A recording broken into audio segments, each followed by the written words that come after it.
Саламатсыздарбы, урматтуу телекөрүүчүлөр. Эфирде кайрадан Кыргыз ааламы көрсөтүүсү.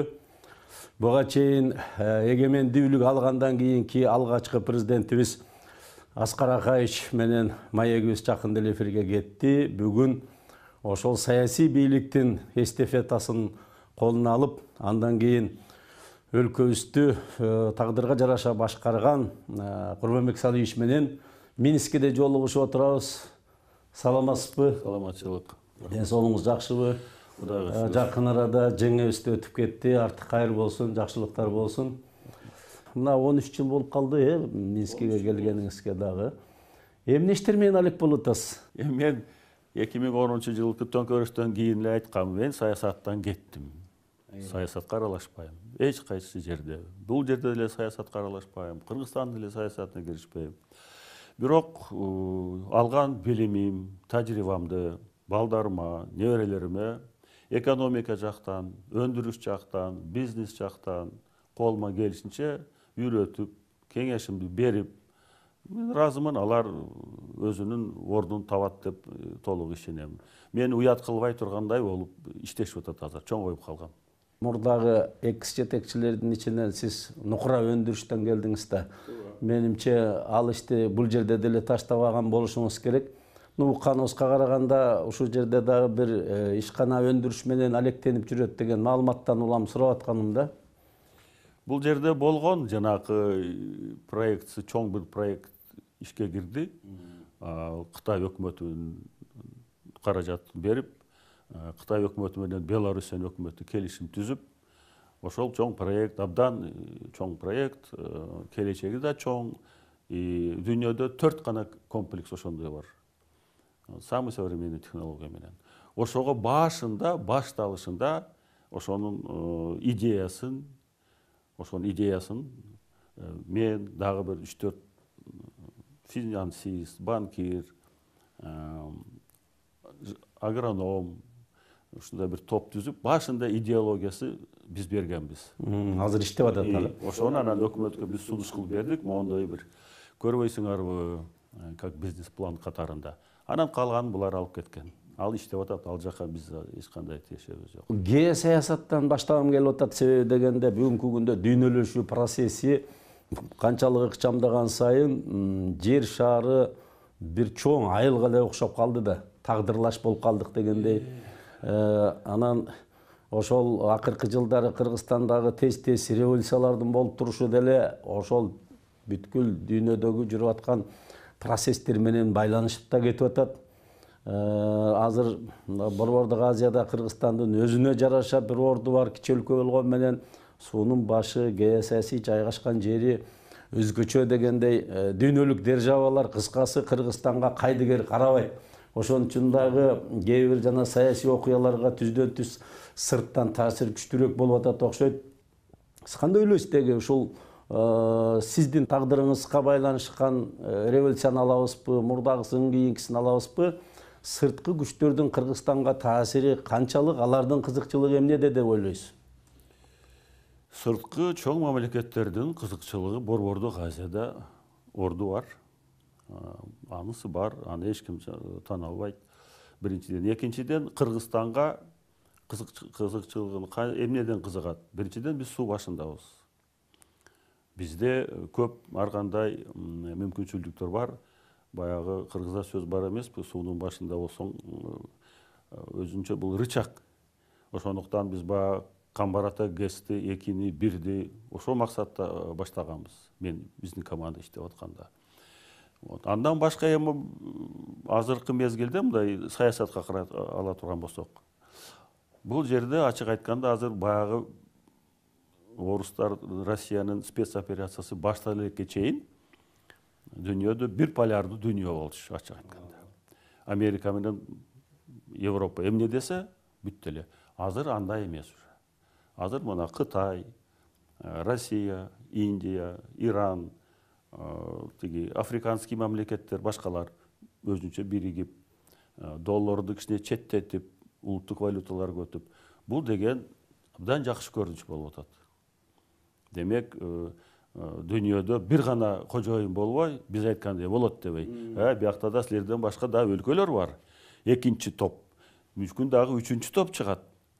Бул эң жакшы окуялар болуп атат, ачык айтканда. Эсиңизде да баягы союз куралып аткандын алдында бир тараптан ошол учурда эле англичандардын таасири болгон, ошол эле Россиянын чалгындары бир мезгилде. Ошол кайсы бир деңгээлде азыр деле уланып атат да, батыш чыгыш, анан жакынкы биздин Кытай, Россия державасынын биздин өлкөгө болгон өзүнүн таасирин кармап туруу кызыкчылыгы да. Туура. Ушул маселеге келгенде Кыргызстан кандай позицияны алыш керек? Кыргызстан биринчи. Мүмкүн сиздин жанагы учурдагы революциянын болуп кетиши дагы ушундан улам келип чыккан жокпу деп атам да, тамыры. Кайсы жылдагы? Сиздин 2010 жылды мен революция деп эсептебейм. Мамлекеттик болгон окуя жөнүндө ушундан баштайчы. Куралдуу төңкөрүш болду. Себеби эмнеде болду деп ойлойсуз да? Себеби мына айта турган болсок, экономикалык жактан эч кандай себеп жок. Бул биринчи айткым, мына белекке тары сага китепти ала келдим. Азыр экономика жөнүндө сүйлөшөбүз. Сиздин учурда элдин жашоо турмушу жакшырганы көз көрүнө болуп, бюджет 3-4 эсеге өскөн экен. Эмне себеп болду анда революция болушуна? Саясий.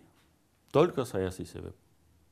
Только саясий себеп. Кыргызстан, эми ачык айтканда, мен мамлекет башчысы болуп келгенде биринчи рет коңшулар менен мамилени жакшы түзгөм. Казакстан, Өзбекстан, Тажикстан, Кытай. Ушу 4 өлкө менен айткам, коңшулар менен жакшы болушубуз керек. Ушулар менен эң биринчи. Кичинекей өлкөбүз. Андан кийин Кыргызстан ОДКБга киргенден кийин сөзсүз ОДК мүчөлөрү менен жакшы болушубуз керек. Ал деле Орду чен эле ошондой болчу. А кийин уже мына төңкөрүштөн кийин Евразес болду. Азыр Кыргызстан Евразеске да мүчө. Ар кандай мамлекеттердин курамына киргенден кийин ошондой союздарга ошону толук пайдаланыш керек. Анын үчүн бул жерде бир гана Кыргызстандын президенти менен өкмөт жана башка эмес, элчилерибиз жакшы иштеш керек. Сиз ички саясатта, экономикага өндүрүштүн адамы болгондон кийин жашоо турмушту оңдоого өзүңүздүн убактыңыздын көбүн бөлдүңүз жана андан натыйжа чыкты. Бирок өзүңүз айтмакчы, биздин сырткы чоң саясаттагы оюндарга мүмкүн сиз анчейин маани бербей да койгон учуруңуз да болгон окшойт деп ойлойм да азыр. Туура эле. Кээ бир мамлекет башчыларын тоготпой да койгом. Андай да бар. Анда мезгилдин таразасына коелу. Эми ошо сиздин учурдагы экономика тармагында өсүш болгондугун цифралар айтып атат, мезгил көрсөтүп атат. Жөнөкөй эле элдин жашоо турмушу оңоло баштагандыгын көрүүгө болот эле ошол мезгилде да. Анан ушул сиздин ошол мезгилдеги экономикалык саясатыңыздын негизги жанагы мындай философиясы, багыты кандай багыт менен жүргүзүлдү жана сиз ошол мезгилге бүгүнкү күн менен караганыңызда кандай баа берет элеңиз? Кийинки келген бийлик бизде мураскерлик жетишпей атпайбы? Мурдагы жасаганды кийинкиси улап кетмей жок. Кээде жакшысы болсо албетте өздөрүнө мындай менчиктеп присвоить этип алмайын бар бирок. Мен көрдүм аны. Ушул жөнүндө айтсаңыз. Эң негизги биз бийликке келгенде мен команда менен. Команда деген президент, өкмөт, парламент, губернаторлор, акимдер. Ушун бардыгын мен ойлойм бир команда болуш керек. Эми өкмөт парламенттики башкача. Анын табигаты башка, милдеттери башка, а бирок негизи аткаруу бийлигинде болгон мына ушулар команда. Президент менен өкмөт, жергиликтүү бийликтин башчылары. Биз эмнеден баштадык? Биз биринчиден налогторду түшүргөнбүз.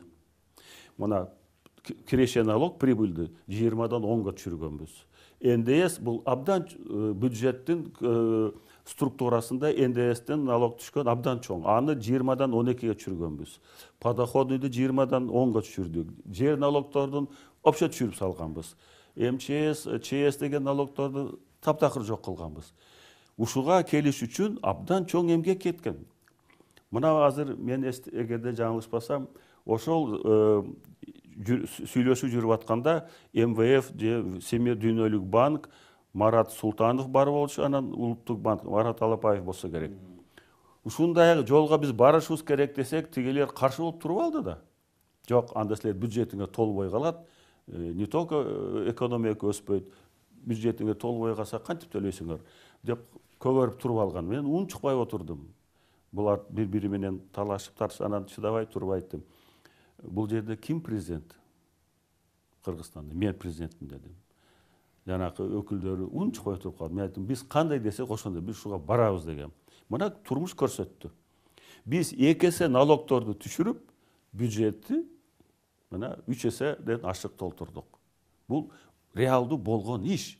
Бул бирөөнүн диссертациясы эмес. ГЭС курулуп баштады эле ошондо. Камбарата 2. Мына Камбарата 2-ни курганда, так, мощностью кубаттуулугу 120 мегаватт, 1 киловатт сааттын себестоимосу өздүк наркы 15 тиын. Эмне үчүн мындай болгон? Себеп дегенде аз каражат менен бүтүргөнбүз. Жанакы направленный взрыв дегенге бизге Россия жакшы жардам берген. Россиянын өкүлдөрү, специалисттери жакшы жардам берген. Андай взрыв бүгүнкү күнгө мен мына анча-мынча карап турам, СНГде да эмес, дүйнөдө угуп элекмин. Ушундай бир направленный взрыв дейт. Бир взрыв менен тоону көчүрүп, дарыяны тосуп бууп коюшка. Чыгым минимальный болбодубу? Ошондуктан электр энергиянын баасы да төмөн болмок. Камбарата 2-нин өздүк наркы 15 тиын. А Камбарата 1-ге мен Медведев анда президент болуп сүйлөшкөндө. Эмне үчүн мен Россия менен барган бул келишимге? Алар сууга кызыктар эмес. Кызыктар эмес. Биз Медведев менен сүйлөшкөндө, ошол Камбарата 1-ди бүтүрүү үчүн проекттин баасы 1,7 миллиард доллар болчу. Анан ал киши айтып калды, көрөңүздөр, хорошо, ошо каражатты биз берелик. А биздин үлүшүбүз канча болот? Мен айттым, 50/50. Жок дейт, ал айтат. Кыргызстандыкы 49 болсун, биздики 51. Акчаны биз берип атпайбыз. Мен айттым, туура дедим, Дмитрий Анатольевич. Акча силердики, бирок жер биздики, суу биздики. Биздики дедим бул. Акыры көндү ал киши 50/50 деп. Кийин мана Атамбаевдин бийлиги келгенден кийин булар келишим түзүп алыптыр. 3,5 миллиард долларга дейт. 3,5 миллиард долларга эгерде ошол проектти бүтүрө турган болсо, ошол Камбарата 1-де өндүрүлгөн электр энергиянын баасы 1 киловатт саатка 5 сом болот. 5 сом, 1 киловатт саат 5 сомго ким алат ал электр энергияны? И болгондо дагы Кыргызстандын үлүшүн 25%га түшүрүп, Россиянын үлүшүн 75-ге көтөргөн. Бул чыккынчылык да. Датка Кемин проектиси да сиздин учурда болду беле? Ооба. Датка Кемин линия электропередач 500, подстанция Датка, Кемин подстанциясы бардыгы биз иштеп аткан мезгилде проектлерге кол коюп, финансы маселелери чечилип, технический экспертизадан өтүп, экологический экспертизадан өтүп, баарын өтүп, кээ бири уже башталган маселелер бүт чечилгенден кийин, андан кийин булар барып Буну да тактап коюш керек, эмгекти туура баалап айтыш керек дегенде, жанагы Бишкек тесттен бир топ маселелер чыкпадыбы? Ал кандай болгон? Ал болгондо аны как раз Бишкек тесттин ошондо канча 150 миллион долларга экен, азыр эсиме чыгып калды. Ошого 2 эсеге азды келишим түзүлгөн. 2 эсе ал болгон. А булар аны 2 эседен бирок аягы жарылуу менен бүтпөдүбү? Эми бул мындай да, Кадырали. Кептин баары ошо сүйлөшүүлөрдү ким жүргүзөт? Кандай команда сүйлөшөт? Ошондой келишимдерди бир киши барып чечип келе албайт. Командасы менен барат. Ошол командада финансист болуш керек, юрист болуш керек, экономист болуш керек, жана башкалар. Бизнести түшүнгөндөр. Анан берки жак менен дал келе турган жеңгелди сүйлөшүш керек да. Анан каяктагы ишин жакшы билбегендерди составка өкмөттүн курамына киргизип алып, барып тигилер эмне десе ооба деп келе берсе, анан ошо Камбарата тести кандай кылды, ошондой болот. Камбарата 1-де мен айтып атканым жакшы көтөрдүм бул маселени. Камбарата 1 менен абдан абайлаш керек. Бул эми баалар өстү, анчалык деңгээлде эмес да. Анда ал дагы ошол Камбарата 1-де бул Атамбаевдин өкмөтү эмне кылган? Качан Кыргызстандын үлүшү көбөйөт? Качан тиги Россия өз кредитин кайтарса? Жанакы себестоимость ал эч качан кайтарылбайт ал кредит. Демек бул орустардын менчиги болуп калат. 70%, 75% аларга өтсө. Бул просто мамлекет үчүн чыккынчылык. Түшүнгөндөргө. Сиздин учуруңузда кум төргө мамилеңиз кандай болду? Кум төргө ачык айтканда мен жаңы келгенде эле кызыктым биринчиден. Кандай болгон, эмне болгон карасак, адистер менен сүйлөшүп ачык эле айтышты, курбай, бул межправительственный международный келишим, муну бузуш практически невозможно. Бирок аракет кылсак болобу дедим. Анда да айтышты мага, чоң тополоң болот, эл аралык скандал болот, тигиндей мындай болот. Шу керек азыр эми кызматка президент болуп баштап атканда. Мен ойлодум, туура азыр кое туралычы. Ошондо бүгүнкү күн кандай, биз кандай абалда Кумтөрдү кабыл алдык? Биз Кумтөрдү кабыл алганда, биздин команда Кыргызстандын үлүшү 16% гана калган.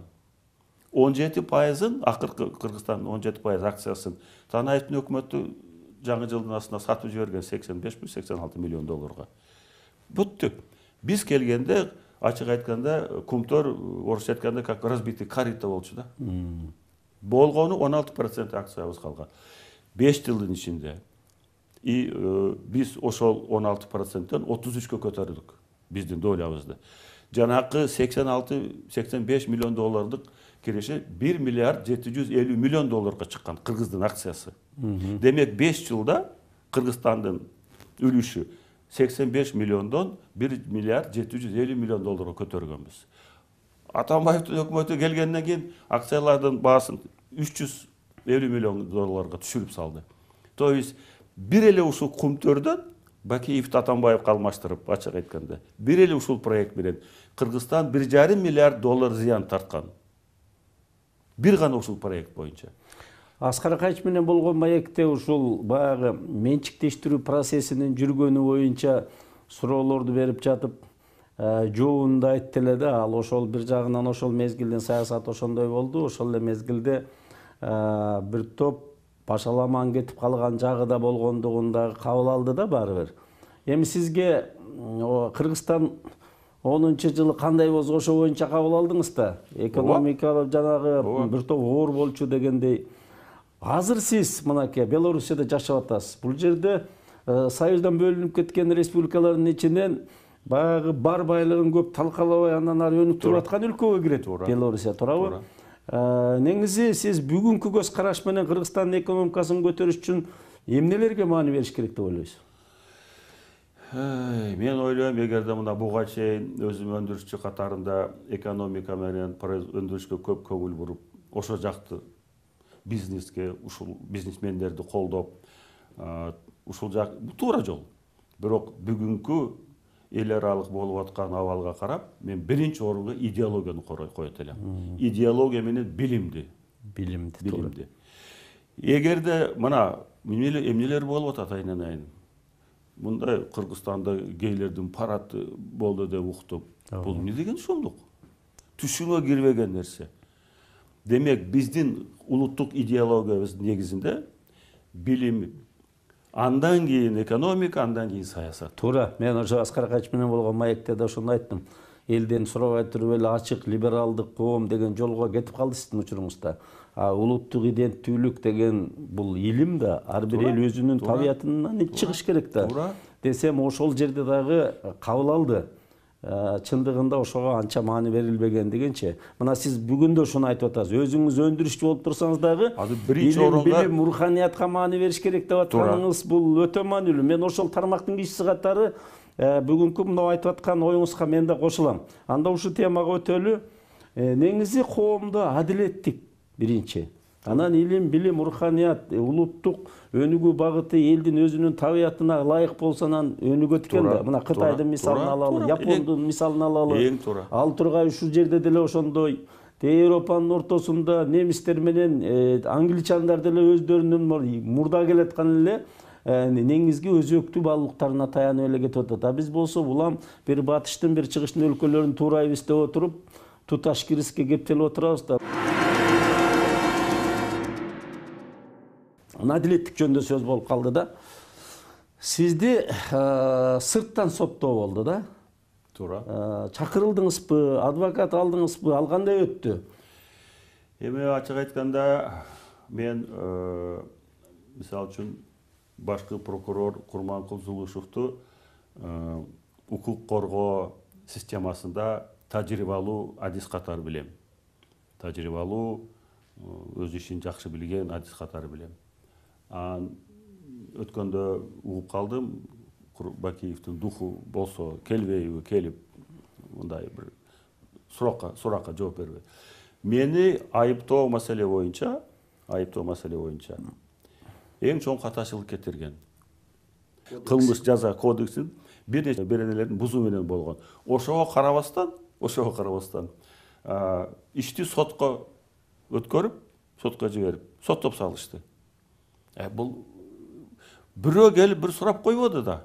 Атайын бул жака тергөөчүлөр сизге келип да сураган жокпу? Бирөө келип сурап койбоду да. Кандай болду 7-апрель? Сот жүрүп атканда сиз адвокат жөнөтө алдыңызбы? Каякта? Менден адвокат эч ким болгон жок. Шыныгы сырттан сотто болгон турбайбы? Өздөрү адвокатты назначить этип, баарын өздөрү чечип, өздөрү токуп дегенде чечим чыгарып койгон.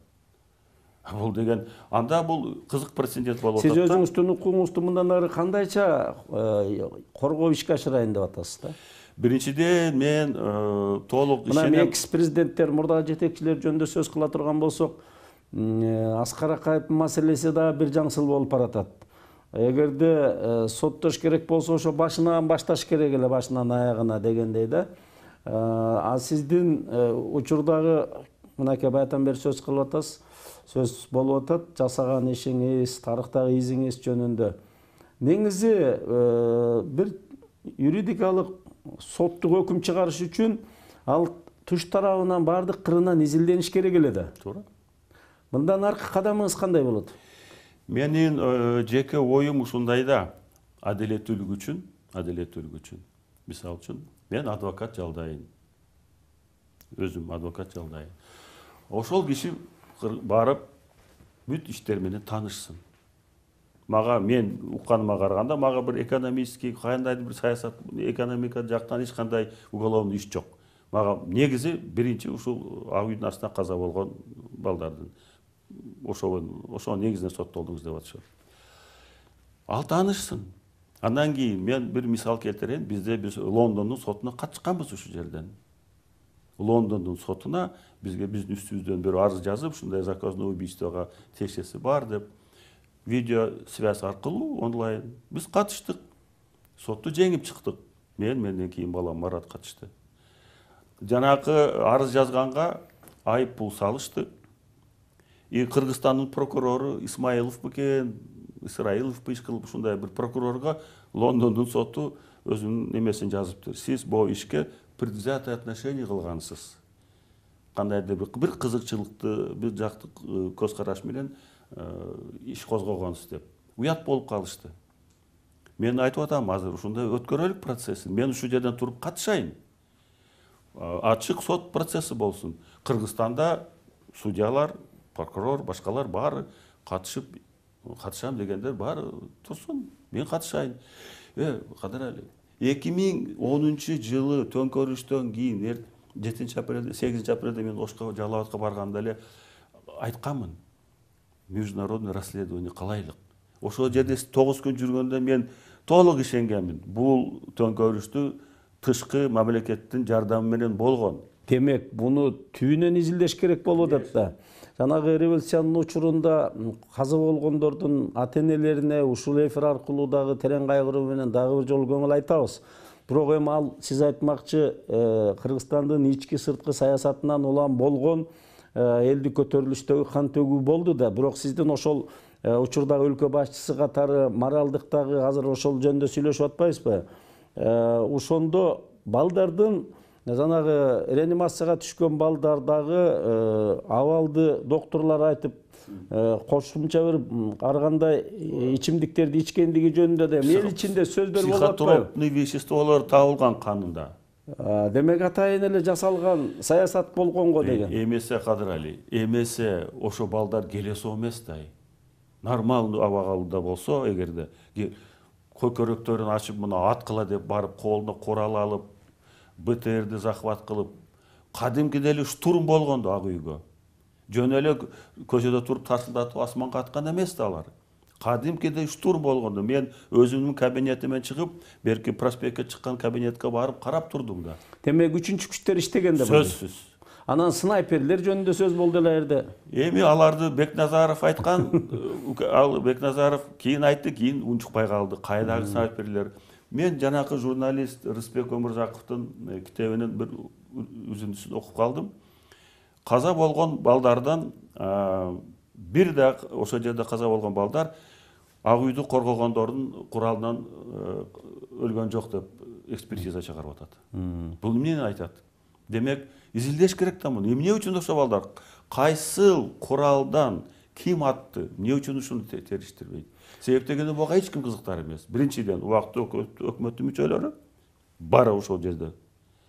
Алар, видимо, чоң күч экен азыркыга чейин. Эгерде алар мындай бир деңгээли төмөндөп кеткен болсо, башка сөздөр. Демек, ал чоң күч экен. Эмге чейин буга жол бербей жатпайбы? Демек, артында турган күч азыркыга чейин ага кызыктар эмес деген сөз. Бар да. Эмесе логичный суроо да. Каза болгондор, ошо ак үйдү коргогондордун мынтыгынан каза болбосо, анда ким ошо балдарды атты? Кайсы оружиеден алар көз жумду? Эми сиздин ошол мезгилдеги жетекчи президент болуп турганыңыз, анан ошол көтөрүлүштөн кийинки окуяларга байланыштуу эл ичинде айтылып жүргөн маселелердеги суроолорду бере кетейин да. Ошол революциядан кийин кайсы бир кыргыз мамлекетине тиешелүү мүлк которулуппу, атайын ташылыппы, бир эле сизге эмес, ал Аскар Акаевичке да айтып жүрөт да, чыгарылып кеткен деген дагы пикирлер бар да. Мына мен бул жерге келгенде канчадан кийин, бир айга жетпейби экен, бир айдын ичинде угуп калдым. Россиядан бөлүнгөн $300 миллион кредитти алып чыгып кетти деп. Ал аяктан чыкты. Бишкектен чыкпады бу.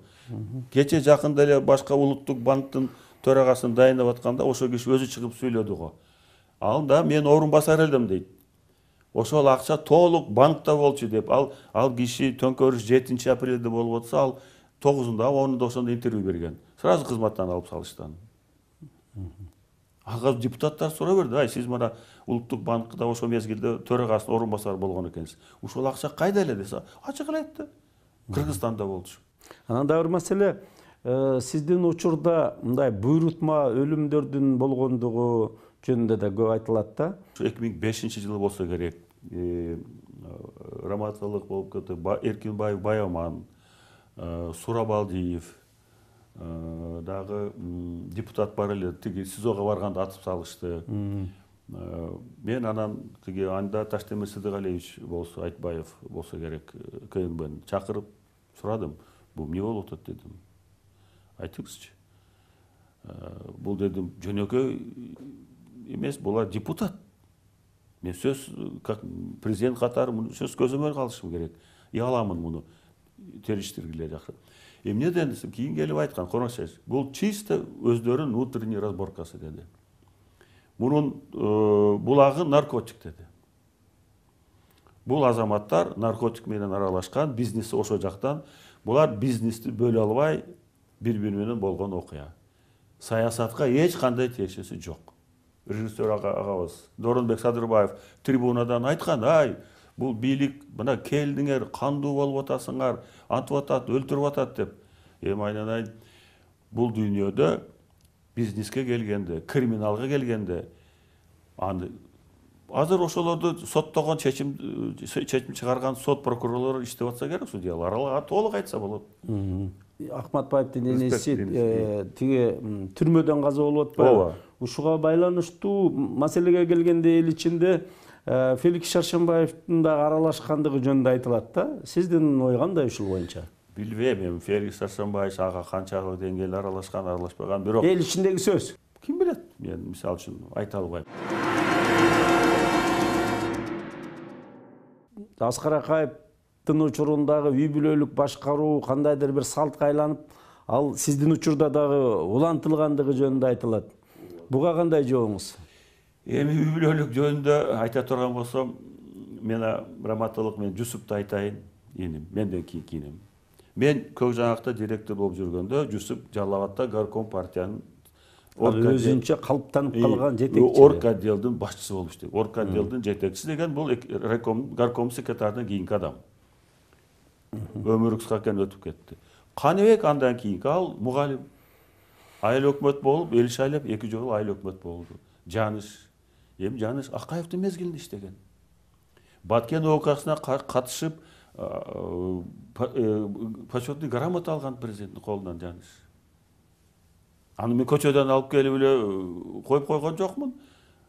Тиги балам Марат КНБда иштеген. 4-чү курстан кийин практиканы КНБда өткөн. Ошондо бүткөндөн кийин тергөөчү болуп иштеди. Оперативный кызматта иштеди. Альфага өттү. Альфадан курсун бүткөндөн кийин Баткен окуясы башталып, алда Баткенге биринчилерден барып таштады Маратты. Сиз дагы ошол бир заводдун директорунан баштап, район акими, губернатор, андан кийин өкмөт башы, президент. Мындайча айтканда сиз бийликке кандайдыр бир естественный табигый жол менен келиптирсиз да. Кудай сизге чоң зоболооңузду бийик кылган экен. Ошо бийликте чоң бир дөөлөттө ошону толук кандуу мамлекеттеги улуттук кызыкчылыкка иштеттим деп бүгүн толук кандуу айта аласызбы? Же сиздин өзүңүздөн да бир кеткен кемчиликтер болдубу? Эми кемчилдик кетирбеген адам бул дүйнөдө жок. Сөзсүз бар. Бирок колумду көкөрөгөмө коюп, өзүң айткандай, мисалы үчүн Көк Жаңакта завод директору болуп иштедим 5 жыл. Чоң эмес кичинекей завод 500ге жакын киши иштейт. Эски завод бар эле, кийин мен баргандан кийин дагы жаңы завод курдук Черемушкеде. Ошол заводду мен мактанып атат деп ойлошу да мүмкүн. 5-чи жылга алып барып атканда биринчи секретарь горком партиясына айткан: "Курманбек, эгерде ушул көрсөтүшкө чыксаң, мен герой Сострудага представление берем" деген. Ушу даражага көтөргөм. Директор завод болуп турганда. Андан кийин Тогуз Тороодо аким болуп иштеп атканда. Тогуз Тороодо аким эми алыскы тоолуу район. Катаал.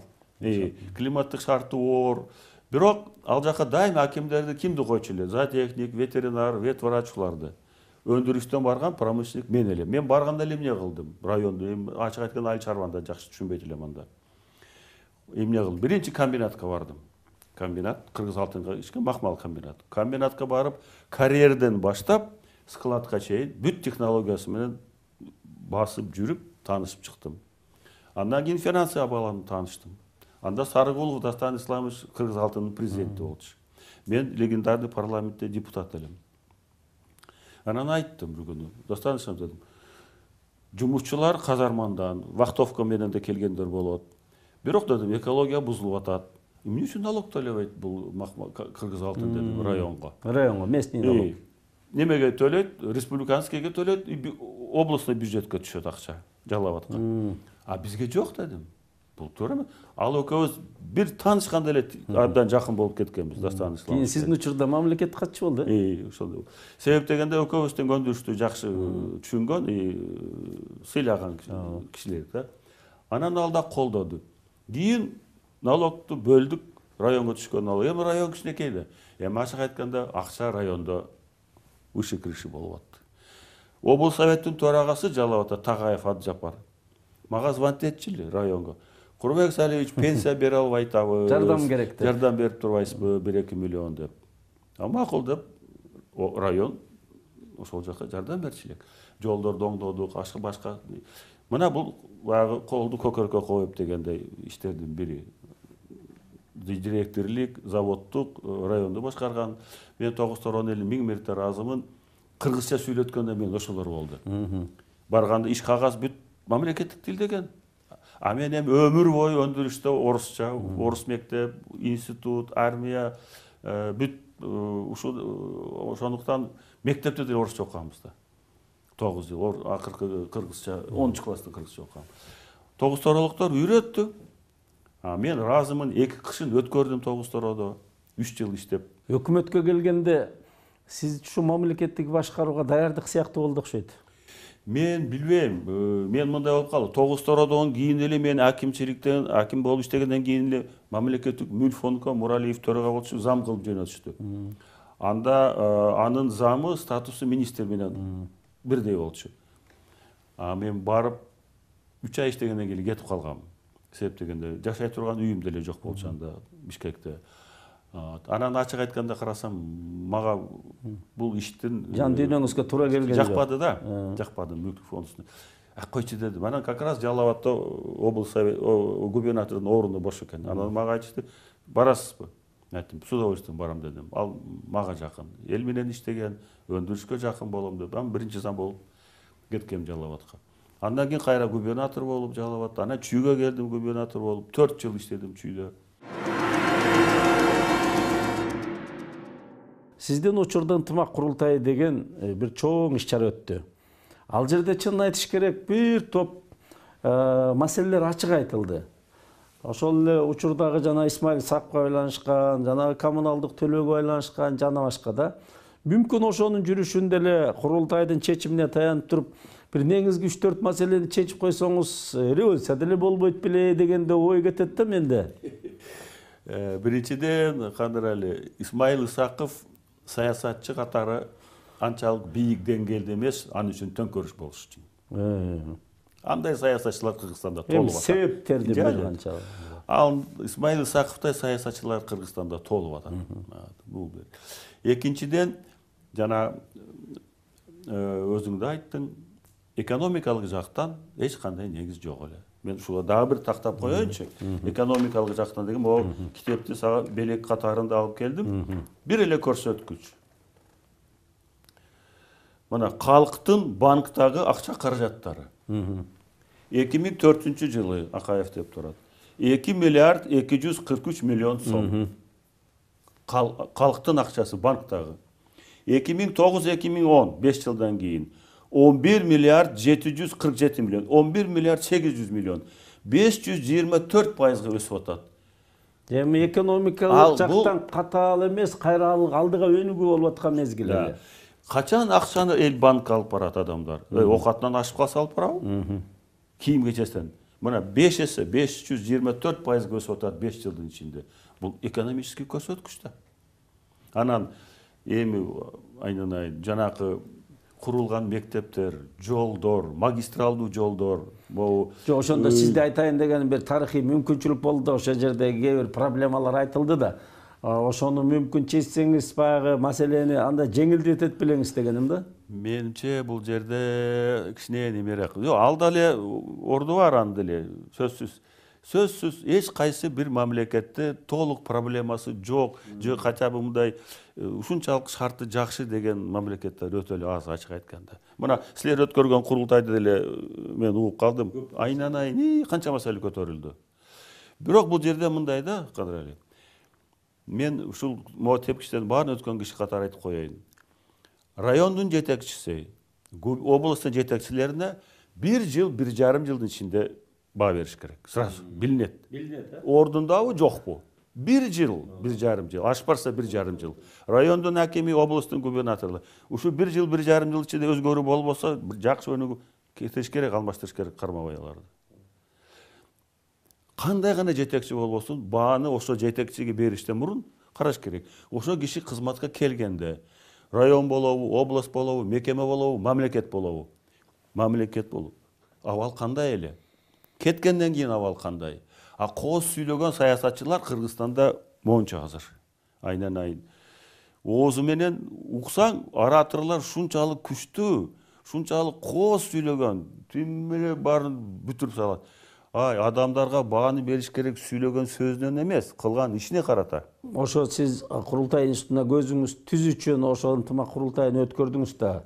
Негизи эле бул өзү дүйнөлүк практикада мына азыр биз Белоруссияда турабыз. Бүткүл Белоруссия жыйынын азыр мыйзамдаштырып, Конституцияга киргизип ордуна коюп атат бул курултайдын эле өзү. Кытайдагы бүткүл Кытай жыйыны ВСНП деле курултайдын өзү мисалы да. Биздин ата-бабаларыбыз деле илгери хан шайлаганда курултай деле чечкен. Мисалы, биз эми Конституцияга курултайды тарыхый статусу менен киргизе алган жокпуз, бирок коомдук институт катары кирди. Бу да жаман эмес. Азыр мыйзамын кабыл алуу процесси жүрүп атат. Ушул боюнча пикириңизде? Мен курултай институтун колдойм, толук колдойм. Себеп дегенде, мына өзүм көп жыл эл менен иштеген жетекчи катары, бул керек. Кыргызстанга керек. Ордун туура табыш керек. Керек. Себеп дегенде кээ бири айтышы мүмкүн, мына парламент турбайбы? Парламент турат. Мыйзам чыгарыш керек, саясий иштер бар, башкалар бар, и так далее, и так далее. Бирок жанакы Кыргызстан эмне кылыш керек дегенде айтпадым. Биринчи идеология болуш керек. Улуттук идеология, билим, андан кийин экономика, андан кийин саясат. Курултайга биринчиден бул институттун орду кандай болот? Менин көз карашым боюнча. Биринчиден делегаттар шайланат, ар бир айылдан. Ошол идеологиялык ишти жүргүзүүдө укугу бар. Вот. Туура айтып атасыз. Эң маанилүү. Элди уят намыска чакырган да ушул институт болуш керек. Биринчиден ошо шайланган делегаттар эл шайлат. Эгерде эл шайласа чын аяктан келген болду. Биринчиден акыл эстүү, тажрыйба алуу, турмушту көргөн, эл уккан, турмушту көргөн, анча мынча кыйынчылык башынан өткөн, билген, эл уккан, ошолор келип маселелерди кеңеш сурап, мамлекетте туура жолдо баратабы, же кичине кыйшайып кеттиби? Анан эми Дубайдагы жолугушууга кайталы. Бул кандайча ишке ашты, ал жерде эмне маселе чечилди дегендей. Дубайда айтсаң, бир жагынан ыраазымын, бир жагынан күлкүм келет. Чын айтканда, мен кирип барсам, Аскар Акаевич отурат, Роза Отунбаева отурат. Сиз билбей эле бардыңызбы, кандай форматта болорун, эмне болорун, эмне сөз болорун? Мага ушундай кабар келди. Президенттин демилгеси менен эле сюрприз болгон турбайбы? Мага ушундай маалымат келди. Садыр Нуркожоевич сиз менен Дубайда жолугуп, Дубайда болот экен, сиз менен жолуксам деди, сүйлөшөт. Мен айттым, с удовольствием барам дедим. Башка каякта мүмкүнчүлүк болот президент менен жолукканга. Учуп бардым, барып кирсем, экөө отурат, мен деле туруп калдым. Сиз үчүнчүсү болуп бардыңыз. Анан учурашып отурдум. Анан кандай десем, азыр Курман Садыр Нуркожоевич күлүп отуруп туруп, азыр сүйлөшөбүз. Артон менден кийин бир 5 мүнөттөн кийин ким? Сооронбай Шарипов келди окшойт, же Атамбаев келди, ушундай да иш кылып. Ошол баарыңыздар бешөө тең чогулду да? Бешөөбүз отуруп сүйлөшүп, андан кийин кичине мындай диванда отурдук, сүйлөшүп. Баарын эле киргенде өңүнөн көрүнүп турду, күтүлбөгөн жолугушуу болуп атат. Неожиданный мындай болуп. Анан сүйлөшүп, учурашып, анан кийин столго отурдук, моду тегерек столдо баарыбыз отуруп. Анан ошо Аскар Акаевичти эми Садыр Нуркожоевич айтты, жашыңар боюнча Аскар Акаевич сиз, андан кийин ким? Аскар Акаевич сүйлөдү, ушу рахмат деп баш кошуп, чогултуп, тиги бу деп.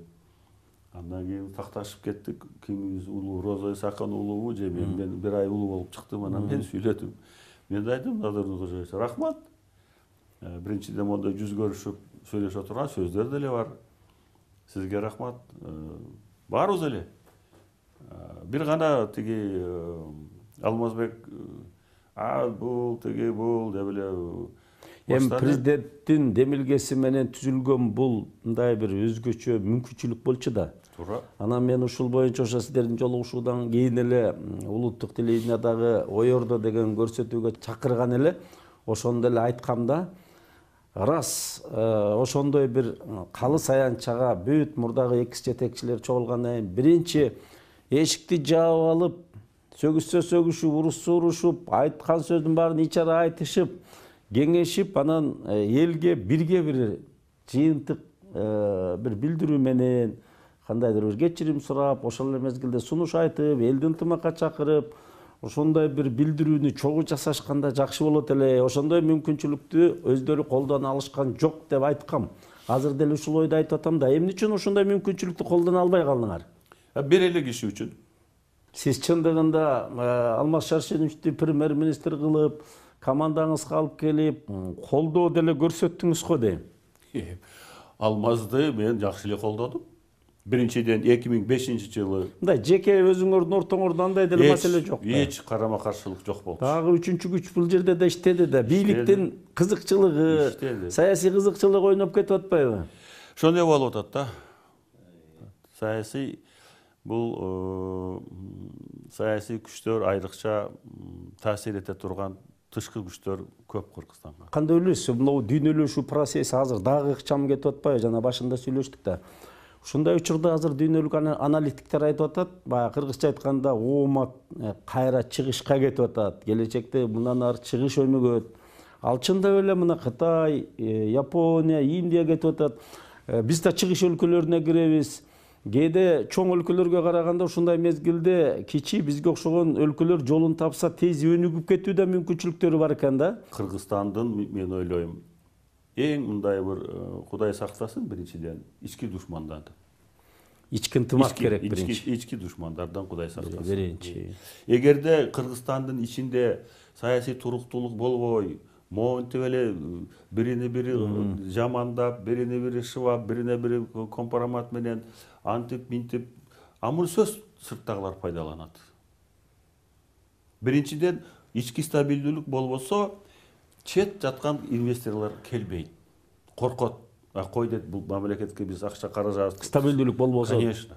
Акча каражатыбызды салып алып эртең баарын арест кылып алып койсом эмне кыласың? Кой барбайбыз дейт. Ошондуктан эң негизгиси стабилдүүлүк болуш керек мамлекетте. Саясий стабилдүүлүк болуш керек. Кыйкырык, мыйкырыктын баары парламентте болсун. Бул мамлекеттин келечек өнүгүүсүндө саясий стабилдүүлүк менен улуттук биримдик өтө зарыл. Анан курултайдын жетекчилигине келгенден бери биздин почтабызга ар кандай маалыматтар келип түшөт да. Ошо курултайдын жүрүшүндө эле 2000ден ашык суроо, талап, сунуштар түштү.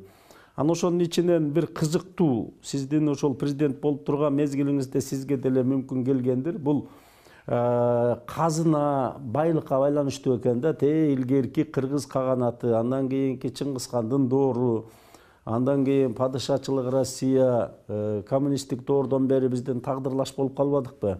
Кыргызга тиешелүү дагы ошол казынада тийиштүү болгондо да салмактуу бир биздин үлүш бар экендиги жөнүндө маалыматтар келип түшүп, азыр ушунун үстүндө эми раз бизде курултайга силер баягы элдик структура катары түзүлдүңөр, ушундай маалыматка кайдыгер болбой силер да өз оюңарды айткыла деп биздин поштага келгенден кийин биз да буга реакция кылып атабыз да. Сиздин оюңуз кандай ушул боюнча? Бул маселе ачык айтканда биз иштеп атканда эле көтөрүлгөн. Айтылып жүрөт, интернетте деле толтура. Мен кээ бир учурда айрыкча ушул жерде мына бош убакыт көп болгондон бери бир нерсеге өкүнүп калдым.